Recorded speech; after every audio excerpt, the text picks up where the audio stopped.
That's terrible. It looks like the railroad just broke. That is the bridge. The bridge just broke. Texas enters its second day of torrential rain, exacerbating the already severe flooding that has ravaged the heart of the state. The situation across central Texas remains dire, with relentless search efforts continuing this Saturday for flood survivors in the wake of what officials are calling a catastrophic event. The grim reality is that at least 27 lives have already been tragically lost, a heartbreaking figure that includes 9 innocent children. The most urgent and heartbreaking aspect of this unfolding disaster centers on Camp Mystic, a revered Christian summer camp nestled along the banks of the Guadalupe River. As of late Saturday morning, a staggering 27 girls from this camp, situated in Kerr County northeast of San Antonio, are still unaccounted for. This number represents a significant and deeply concerning portion of the overall missing, and dedicated rescue teams are intensely focusing their operations around the camp's 2 sites near Hunt, Texas. Camp officials have confirmed that their facilities have been subjected to catastrophic level floods, illustrating the sheer force of the water that swept through the area. Oh, there it goes. Oh, it's hitting ours. Oh, no. Baby, it's all right. There's nothing we can do about it. Oh, my gosh. Oh, these guys, too. They're just floating away. Rescuers, including specialized teams, are swarming the engorged stretches of the Guadalupe River. Their mission is a desperate and painstaking one: to locate these missing campers and countless other individuals who were swept downstream by the incredibly intense and fast-moving floodwaters. The sheer volume of water, combined with the treacherous speed of the current, has made every aspect of these operations incredibly challenging. The city manager of Kerrville, Dalton Rice, underscored the fluidity of the crisis in a recent news conference, stating that officials are still struggling to obtain an accurate count of all missing persons. He emphasized that the information is going to be changing by the minute, highlighting the dynamic and unpredictable nature of the ongoing rescue efforts, where every passing second is critical in the race against time. Amidst this widespread devastation, a deeply poignant scene is unfolding online and in person. Distraught parents, desperate for any shred of hope, have turned to social media platforms, posting photos of their missing children and pleading for information from anyone who might have seen them. Simultaneously, others are congregating at designated reunification centers, anxiously awaiting any news of their loved ones, their faces etched with a mixture of fear and fragile hope.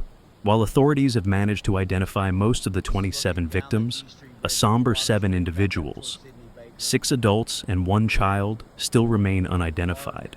Out of respect for the grieving families and to allow proper notifications, their identities have not yet been publicly released. That was where the bridge was, the small bridge. The water was up in that, over that hill right there earlier. And if you can see there's those apartments that are back up to the river. They've been demolished. In Kerrville, Mayor Joe Herring Jr. conveyed the profound emotional toll this disaster has taken on his community. His voice, heavy with emotion and audibly breaking, acknowledged that his city awoke on Saturday to a landscape of destruction, profound anguish, and crushing uncertainty. "Today will be a hard day," he stated, a sentiment echoed by countless residents. Despite the overwhelming grief, the mayor expressed immense gratitude for the overwhelming outpouring of support from across Texas and even beyond its borders, with messages of solidarity and offers of help inundating the city's emergency services. Representative Chip Roy of Texas offered a small yet significant glimmer of hope amidst the darkness. He recounted the harrowing but ultimately blessed story of a schoolmate of his own children who had been missing from the Kerrville flood. This young individual was miraculously reunited with her mother after enduring a terrifying ordeal, floating on a mattress for 2 to 3 hours in the middle of the night. Representative Roy emphasized these moments as the kinds of blessings we should be celebrating as we are also mourning those who didn't make it, a powerful testament to the resilience of the human spirit even in the face of unimaginable loss. Oh, it's obliterated. The store. Look at all this. Look at the car out there. Holy. I thought it was just rain. No, this was The the river river. came Look up. at the river.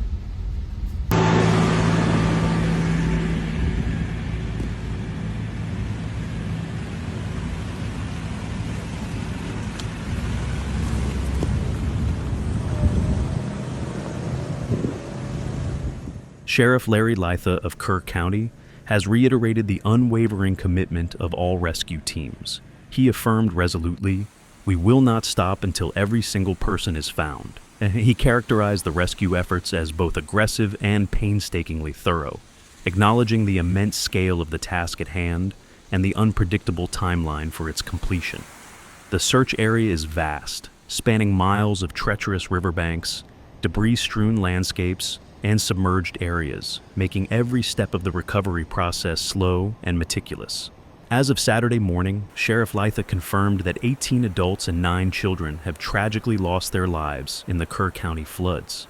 In addition to the fatalities, 8 people have been reported injured, and a remarkable 850 uninjured individuals have been safely evacuated from the immediate flood zones, showcasing the coordinated efforts of emergency services to preserve life. Austin Avenue. Pretty devastating. It's a little bit after 8 o'clock on Saturday morning.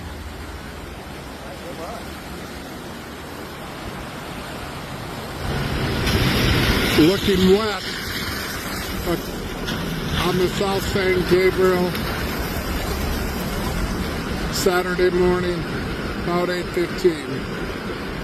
The National Weather Service has issued a critical update.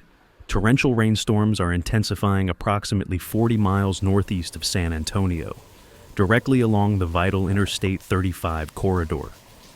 This development is deeply concerning, as it means even more water is being funneled toward an already saturated and devastated region. The agency is now urgently pleading with drivers to turn around, anticipating heavy rainfall as high as 4 to 6 inches per hour. This renewed and intense rainfall raises serious concerns for areas that have already been deluged, as the ground's capacity to absorb more water has been completely overwhelmed, leading to rapid runoff and a severe exacerbation of existing flooding conditions. From the highest levels of government, support has been pledged. President Trump, speaking late Friday night from aboard Air Force One while en route to New Jersey, described the floods as terrible and shocking. When directly asked about the provision of federal aid, he affirmed unequivocally, "We'll take care of them," signaling that the full resources of the federal government will be made available to assist with the immediate crisis and the extensive rebuilding efforts that will undoubtedly follow. And these cars were up here where I'm standing, and they floated. An RV floated downstream and into a permanent home. The fence line is gone. The gate is usually... Beyond the immediate crisis, scientists are drawing attention to a deeply troubling global trend. They state that colossal bursts of rain, such as those that triggered this deadly flooding in Texas, are becoming increasingly frequent and intense around the globe. This phenomenon is directly linked to the planet's warming, primarily driven by the burning of fossil fuels. The underlying science is clear. Warmer air holds more moisture than cooler air. As global temperatures continue to rise, storms have the potential to produce far greater downpours. When these intensified rainfall events coincide with outdated infrastructure, inadequate drainage systems, or insufficient warning systems on the ground, the results, as tragically witnessed in Texas, can be absolutely catastrophic. This scientific context adds a critical long-term dimension to the immediate human suffering, highlighting the broader implications of a changing climate.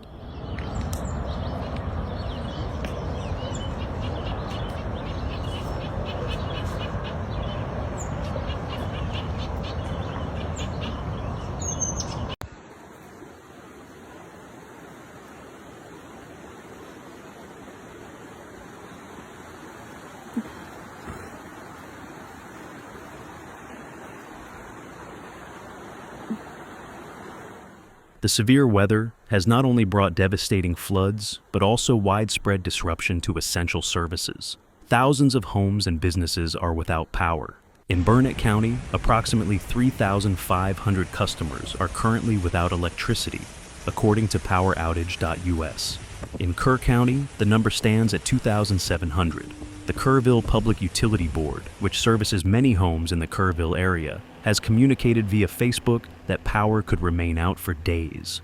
This prolonged disruption is due to the fact that repair crews are working under extremely difficult conditions, battling not only the immediate floodwaters, but also the hazards posed by downed lines and unstable terrain. Furthermore, dangerous weather conditions, similar to those that initiated the deadly floods on Friday, are regrettably forecast to linger in central Texas throughout Saturday and potentially well past the weekend. The National Weather Service has predicted an additional 2 to 5 inches of rain for the region on Saturday, with a concerning possibility of isolated pockets receiving up to 10 inches of rain in some areas that are already reeling from the destructive flooding. This ongoing threat means that rescue operations will continue under challenging circumstances, and residents in affected areas must remain exceptionally vigilant, prepared for rapid changes in water levels and potential new hazards. So close to the bridge, that was unprecedented. I just can't imagine the people that are yell and scream and what they're going through.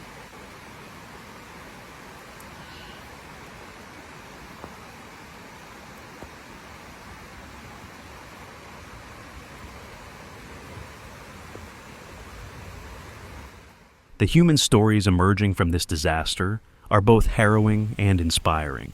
Many vacationers who had flocked to Kerrville for the festive 4th of July weekend are now among the missing, complicating the search efforts due to the transient nature of a holiday population. Matt Maupin, a local resident who bravely returned to Kerrville from San Antonio on Friday morning, described the devastating impact on local infrastructure. With a somber tone, he stated, "The RV parks just aren't even there anymore," underscoring the complete obliteration of some areas. He lamented the truly unfortunate timing of the disaster, noting, "It's as unfortunate a time as possible. This is probably one of the most heavily touristed times for the river. This amplifies the potential for a higher number of unaccounted individuals." Olga Eliseva, who was driving from San Antonio to visit a friend on Friday morning, recounted her own terrifying close call. The Guadalupe River had nearly risen to the level of a bridge she was attempting to cross. "The weather got worse with every minute," she recalled, her voice still reflecting the shock of the experience. "By the time I got to the bridge, the river was extremely high." Moments later, Eliseva herself was in grave danger. "I had a hard time controlling my vehicle, and the water kept pushing my car closer to the river," she described. Fortunately, quick-thinking rescue crews, firefighters, and police officers rushed in to help her and other stranded drivers, pulling them from harm's way. It moved the bridge.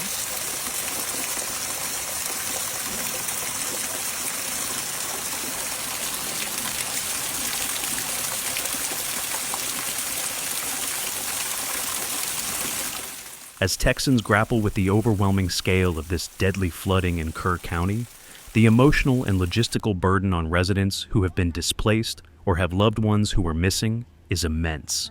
Processing such a disaster and assessing next steps can be truly overwhelming. Officials are still frantically searching for the missing, many of whom are children, and authorities have offered clear guidelines on what families of missing people can do, as well as how residents can find some much-needed relief and support in the aftermath. The historical context of this event casts a long shadow. Camp Mystic, the nearly century-old Christian summer camp for girls on the Guadalupe River, where at least 20 girls are still tragically missing, has a rich history. Its facilities include a recreation hall constructed in the 1920s from local cypress trees, a testament to its long-standing presence in the community. In a brief but impactful email to parents on Friday morning, Camp Mystic confirmed it had sustained catastrophic level floods at its 2 sites along the river near Hunt, Texas, indicating the severity of the damage.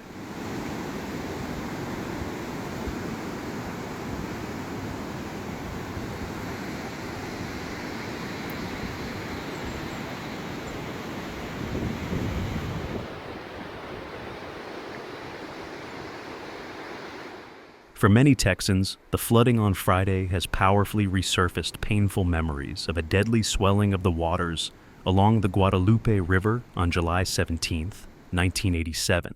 On that morning, the river rose an astonishing 29 feet, sweeping away a school bus and a van that were carrying teenagers from a church camp southwest of Comfort, Texas, a town approximately 15 miles southeast of Kerrville. 10 of those teenagers were tragically swept away and killed, while 33 others, along with 4 adults, were miraculously rescued. Some of the survivors recounted clinging desperately to the upper branches of cypress and pecan trees, praying for their lives until helicopters arrived to carry them to safety. As reported by the New York Times at the time, that event was considered the worst flooding of the Guadalupe River in 55 years. Kerr County Judge Rob Kelly stated at a news conference on Friday morning that, based on the waterline observed at his own property along the river, the flooding this time might tragically exceed what took place in 1987, a chilling comparison that underscores the current disaster's historic magnitude. God, I just cannot believe this. Like, look at these guys. They're getting hit with waves like they're at the beach. Similar to Friday's flooding, the 1987 event also saw 5 to 10 inches of rain fall in the upper headwaters of the Guadalupe River Basin. In Hunt, Texas, specifically where the Guadalupe River forks, over 7 inches of rain had fallen since Thursday afternoon, marking the highest total at that particular site since the early 1990s. This rapid and intense rainfall led to a swift rise of the river, accelerating to over 29 feet before sunrise on Friday, marking the second highest crest ever officially recorded. The true peak, however, might have been even higher. As the waters rose an astonishing 20 feet in just 2 hours, they overwhelmed and flooded the instrument box that the U.S. Geological Survey uses to transmit river gauge data. Consequently, the box stopped transmitting at 4:35 a.m. local time on Friday, leaving a critical gap in real-time data at the height of the flood. In 1987, however, warnings were issued early in the morning to summer camps along the river, and it remained unclear why the church vehicles crossed the swollen river despite the alerts. In that tragedy, all but one body was eventually recovered. More than a year later, a sheriff's deputy in Kendall County, Texas, offered a grim assessment of the missing camper from that time, suggesting that a cresting river could create sandbars, potentially burying a body until another major flood comes to turn things upside down again, highlighting the long-term challenges of recovery in such environments. In a truly inspiring display of community resilience and compassion, Derek and Heidi Easton, who own a restaurant in downtown Kerrville, have swiftly pivoted their business operations to provide essential food and support for the tireless first responders and countless individuals affected by the catastrophic flooding in the area. Derek Easton articulated their motivation to CNN's Frederica Whitfield, stating, "I think hospitality and service is uniquely equipped to handle situations like this. It's typically controlled chaos. The difference was that we were doing this for our community, and not just for a paycheck." The couple has leveraged their restaurant's extensive connections and resources, even utilizing a customer's helicopter, to transport crucial food and supplies to areas that are now incredibly difficult to access. "We directly loaded food onto the helicopters that were then flown to Camp Mystic," Easton explained, highlighting the critical role their efforts played in reaching the stranded. So this did come full circle and accomplish the goal of feeding those kids. Easton shared a personal connection that fuels his tireless work. His own daughter is around the same age as the girls currently missing from Camp Mystic. "I can't imagine what these parents are going through, and I don't need to. I just need to make sandwiches," he told CNN, a humble yet incredibly powerful expression of his profound empathy and commitment to serving his community during its darkest hour. Kerrville city officials announced during this morning's press conference that there will be 2 more briefings today, providing further updates to the public about the ongoing flood situation and the extensive rescue efforts. The next press briefing is scheduled for 2 p.m. Central Time, with a subsequent briefing planned for 6 p.m. Central Time. We will continue to monitor these developments closely and bring you the latest information as it becomes available. Thank you for watching. See you in the next video.